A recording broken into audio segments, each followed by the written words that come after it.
Pour ce troisième épisode, notre invité travaille au sein de l'association de protection des cétacés Globis en tant que bioacousticien et analyse le chant des baleines à bosse dans les eaux autour de l'archipel des Mascareignes et de Madagascar afin de percer les secrets. Curioscience, le petit journal de la curiosité.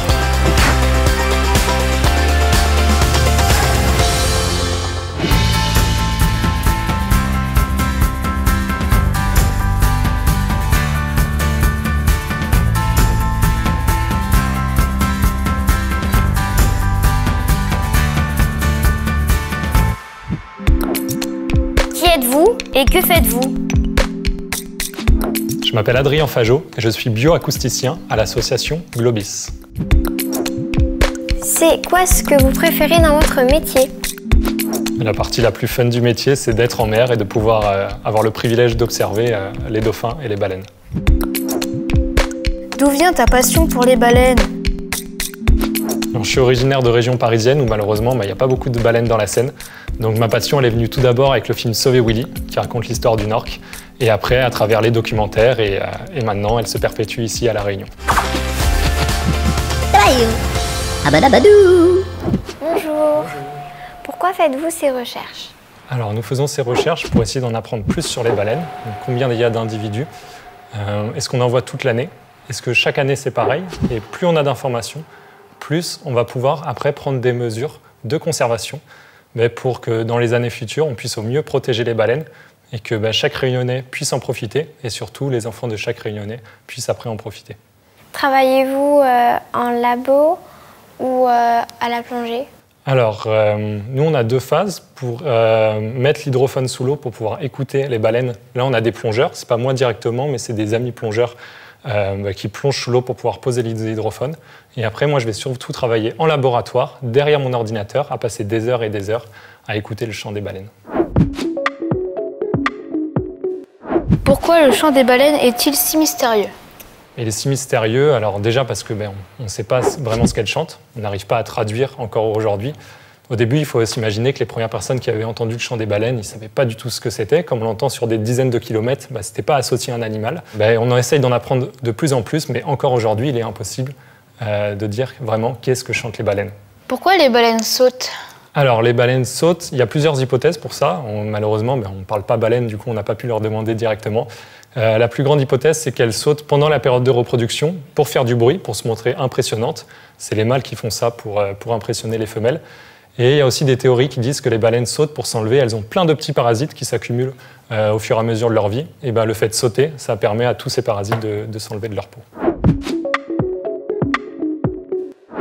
Depuis quand étudiez-vous le chant des baleines? Alors personnellement, moi ça fait 3 ans que j'étudie ça. À Globis, mon association, maintenant ça fait 5-6 ans qu'on l'étudie. Mais le chant des baleines est étudié depuis bien plus longtemps. Il a été découvert à la fin des années 70. Donc ça fait quasiment 50 ans que le chant des baleines est connu et étudié par les scientifiques du monde entier. Quels sont tes conseils pour observer les baleines tout en les respectant? Alors déjà, la meilleure façon d'observer les baleines, c'est de rester depuis la côte. On a la chance à La Réunion, elles s'approchent vraiment très proche des côtes. Donc là, c'est sûr qu'il n'y a aucun dérangement. Après, bien sûr, on peut prendre un bateau pour aller les observer. Et là, c'est garder la plus grande distance possible, couper les moteurs. Et souvent, les plus belles observations, c'est quand le moteur est à l'arrêt, tout le monde est calme. Et en fait, là, c'est l'animal qui va être curieux et qui va venir le plus proche possible. Si on fait beaucoup de bruit, si tous les bateaux foncent dès qu'il y a une baleine qui saute ou un souffle, là, la baleine va juste avoir peur, va partir. Et les observations ne vont être ni bonnes pour les animaux et encore moins pour les humains. Combien de temps une baleine peut rester sous l'eau? Alors au maximum, une baleine, ça peut rester 40 minutes sous l'eau. C'est pas le record chez les dauphins et baleines. Il y a des espèces comme la baleine à bec qui peut rester quasiment 3 heures sous l'eau. C'est le record. Donc c'est un record pour les baleines 40 minutes, mais en moyenne, elle va rester plus 10, 15, 20 minutes. Elle va faire souvent 3-4 respirations pour bien remplir tout son corps d'air. Et puis après, elle va plonger, on va plus la voir pendant 10-15 minutes. Que mangent les baleines? Alors les baleines, elles se nourrissent majoritairement de krill. Donc c'est du plancton, des toutes petites crevettes. Et aussi des petits poissons. Contrairement aux dauphins, elles ont ce qu'on appelle des fanons qui va permettre de filtrer le krill. Le fanon, c'est ce qu'il y a sur cette table. C'est ces petites mailles très fines qui vont pouvoir permettre de filtrer le krill. Le nombre de baleines a-t-il augmenté ou diminué? Alors pour beaucoup d'espèces de dauphins et baleines, il y en a de moins en moins. Heureusement, la baleine à bosse, dont j'étudie le chant, c'est une des rares exceptions où depuis l'arrêt de la chasse à la baleine, maintenant il y en a de plus en plus. Il y en avait à peine quelques milliers au moment où elles étaient le plus chassées, et maintenant, heureusement, on en compte des dizaines de milliers. Donc comme quoi, il y a de l'espoir, quand on arrête de faire du mal aux animaux et qu'on leur laisse un peu d'espace, il n'y a pas de raison que les populations reviennent comme avant.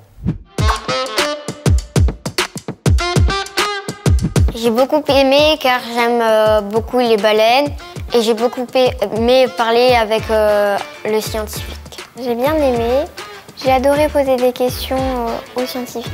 J'ai bien aimé car je me suis amusée et j'ai appris beaucoup d'informations sur les baleines. J'ai été contente que quelqu'un me réponde à la question que je me posais sur les baleines. Retrouvez-nous sur Internet.